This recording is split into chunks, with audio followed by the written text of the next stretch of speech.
సాధారణ వ్యక్తుల నుంచి సెలబ్రిటీల వరకు లవ్ జిహాద్ ఉచ్చులో చిక్కుకుంటున్నారు. అమ్మాయిలు తమ జీవితాలను నాశనం చేసుకుంటున్న ఘటనలు దేశవ్యాప్తంగా సంచలనం సృష్టిస్తున్నాయి.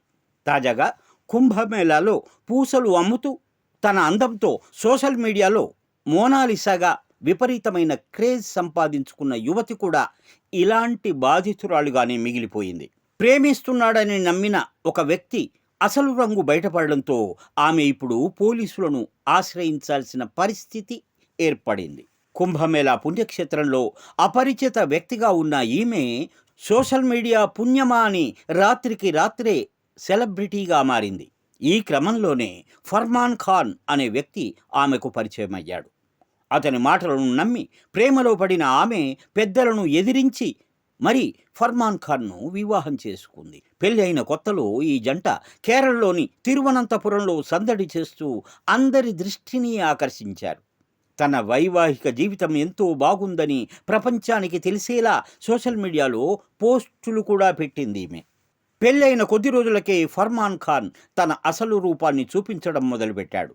మోనాలిసా అందాన్ని అడ్డంగా పెట్టుకొని అడ్డదారుల్లో డబ్బు సంపాదించాలని టార్చర్ పెట్టాడు.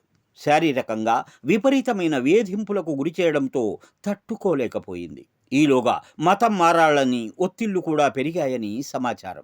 భర్త వేధింపులు భరించలేక చివరకు ఆమె చట్టాన్ని ఆశ్రయించక తప్పలేదు. ఫర్మాన్ ఖాన్పై తీవ్రమైన సెక్షన్లతో పాటు పోక్సో కేసు కూడా నమోదు చేశారు. ప్రేమ పేరుతో పార్కుల చుట్టూ తిరిగే యువతులకు మోనాలిసా ఉదంతం ఒక హెచ్చరికగా మారింది.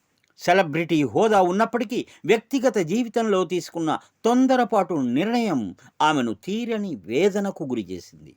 అమ్మాయిలను లొంగ తీసుకొని జీవితాలను నాశనం చేసేందుకు కొన్ని బ్యాచులు పనిచేస్తున్నాయని చెబుతున్నారు. అందుచేత ఇలాంటి ఉదంతాల పట్ల అమ్మాయిలు, తల్లిదండ్రులు అప్రమత్తంగా ఉండాల్సిన ఆవశ్యకత ఎంతో ఉంది. Mind Media, the voice of India.